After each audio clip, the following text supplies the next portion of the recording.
এই মাস কোরআনুল কারীম নাজিল হওয়ার মাস। এই মাসকে আমার আল্লাহ অনেক দামি করেছেন অনেক দিক থেকে। একটি দিক হলো এই মাসের মধ্যে কোরআনুল কারীম নাজিল হয়েছে।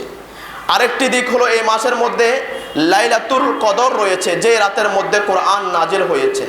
জোরে বলুন না সুবহানাল্লাহ। এজন্য এই মাস হলো কোরআন তেলাওয়াত করার মাস। এই মাস হলো কোরআনে পাকের পরিচর্যা করার মাস। আমার আল্লাহ বলেছেন, কোন বান্দা যদি কোরআনে পাকের একটি হরফ তেলাওয়াত করে, ওই বান্দার জন্য 10 নেকি সওয়াব রয়েছে। 2টি হরফ তেলাওয়াত করলে 20 নেকি সওয়াব রয়েছে।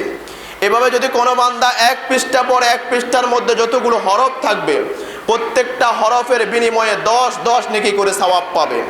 আর যদি কোনো বান্দা রমাদানুল মুবারক মাসের মধ্যে যদি কোরআনে পাকের একটি হরফ তেলাওয়াত করে, ওই বান্দার আমল নামার মধ্যে 70টি সওয়াব লিপিবদ্ধ হবে। জোরে বলুন না সুবহানাল্লাহ।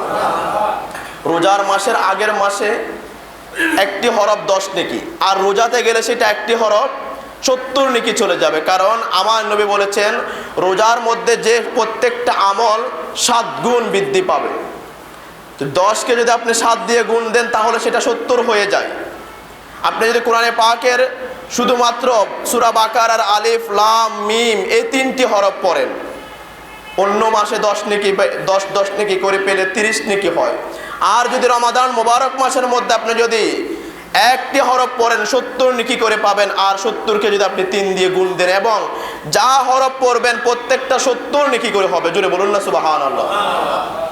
এজন্য রমজান মাস হলো কোরআন তেলাওয়াতের মাস। রমজানুল মুবারক মাসের মধ্যে যত আমল করবেন সবগুলো 7 গুণ করে বেড়ে যাবে।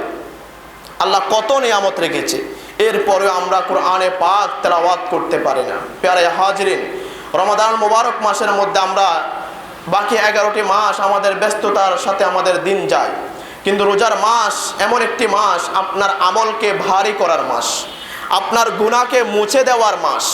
যে কোনো একটি সময়ও আপনি মিসগাইড করবেন না, একটা সময়ও নিজের জীবন থেকে অতিবাহিত করবেন না ইবাদত ছাড়া। কারণ রোজার মাস ইবাদতের মাস। আপনি যে কোনো ইবাদত করবেন, ইবাদতের মধ্যে আল্লাহ পাক আপনার ওই ইবাদতের মধ্যে বারাকাত দান করবে।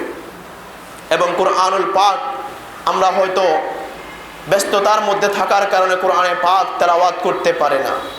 এরপরে 5 ওয়াক্ত নামাজ আমরা তো রোজার মধ্যে পড়ার চেষ্টা করি, পড়বো ইনশাল্লাহ। রোজার মাস আমরা 5 ওয়াক্ত নামাজ পড়বো। পাশাপাশি সবাই সাজেস্ট করবেন যে রোজার মাসের মধ্যে প্রত্যেক ওয়াক্তের নামাজের পরে দৈনিক 4 পৃষ্ঠা করে আমরা কোরআন তেলাওয়াত করব। এক ওয়াক্তের মধ্যে যদি 4 পৃষ্ঠা কোরআনে পাক তেলাওয়াত করেন, 5 ওয়াক্তের মধ্যে আপনার 1 পারা হয়ে যাবে। এভাবে আপনি 30 দিনে 30 পারা খতম করতে পারবেন, কোরআনে পাক খতম হয়ে যাবে।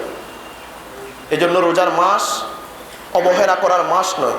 আল্লাহ পাক সুবহানাহু ওয়া তাআলা আমাদেরকে যেন রমাদান মুবারক মাসকে সম্মান জানিয়ে রমজানুল মুবারকের সমস্ত আমলগুলো সঠিকভাবে করার সেই তৌফিক দান করুক। বলুন আমিন।